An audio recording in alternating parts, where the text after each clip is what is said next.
Hey guys, Dave Anderson here. Welcome back to the Print Lab.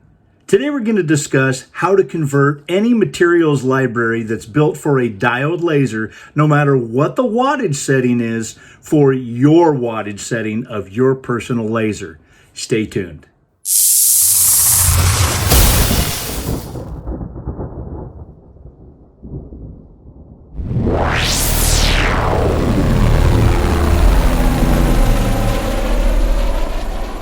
I really don't wear it on my sleeves and tell people that I retired from the military and how great I am because I was a helicopter instructor pilot.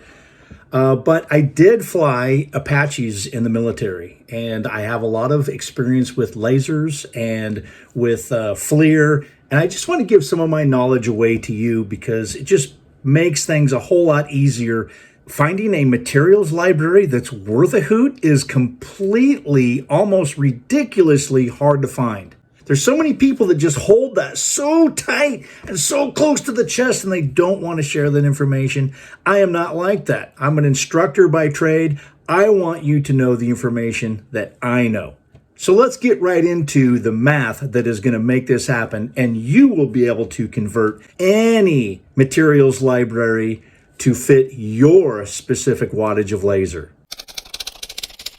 First, we must discuss what is laser power density. That is, the power or wattage emitted on the surface with a known area. Simplified, we can say the maximum wattage of the laser times the percentage that the laser is being worked divided by the surface area the laser is being emitted upon. This will be represented by how many millimeters or inches per second or minute the laser travels. Now let's apply this and get a simple result. Machine A is a 5-watt laser, and it is set on a speed of 1000 millimeters per minute at 100% power for the material being etched. Machine B is a 10-watt laser. Let's do the conversion to figure out the laser power density of the 5-watt laser. 5 watts times 100%, or 1.0, divided by 1000 equals 0.005 watts per millimeter per minute. Because the 10-watt laser is twice the power of the 5-watt laser, you can run the 10-watt laser at 100%, or 1.0, but you have to double the millimeters per minute to 2000 to get the expected 0.005 watts per millimeter per minute laser power density.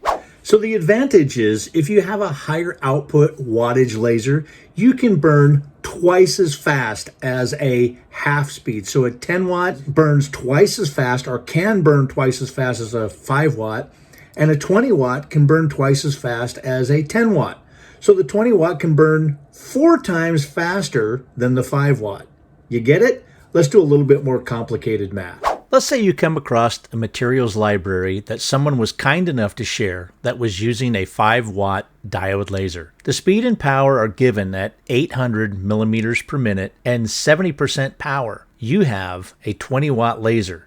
Make the conversion. 5 watts times 0.7, remember that's 70%, divided by 800 equals 0.004375. You want maximum performance from your 20-watt laser, so you are going to run your laser at 100%. 20 watts times 1.0 divided by what gives you 0.004375. To solve this, you have to do some algebra.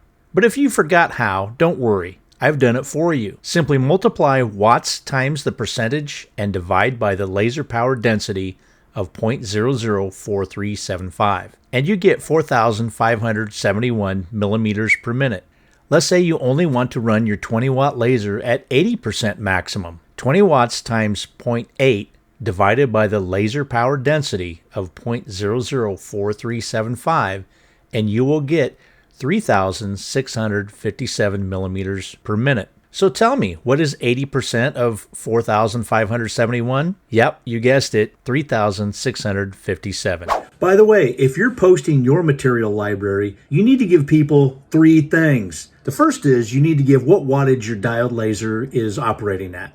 You also need to give the speed and the power. If you leave one of those out, it's useless. Nobody can use it. So please keep that in mind. If you really want to be cool, go ahead and calculate the laser power density.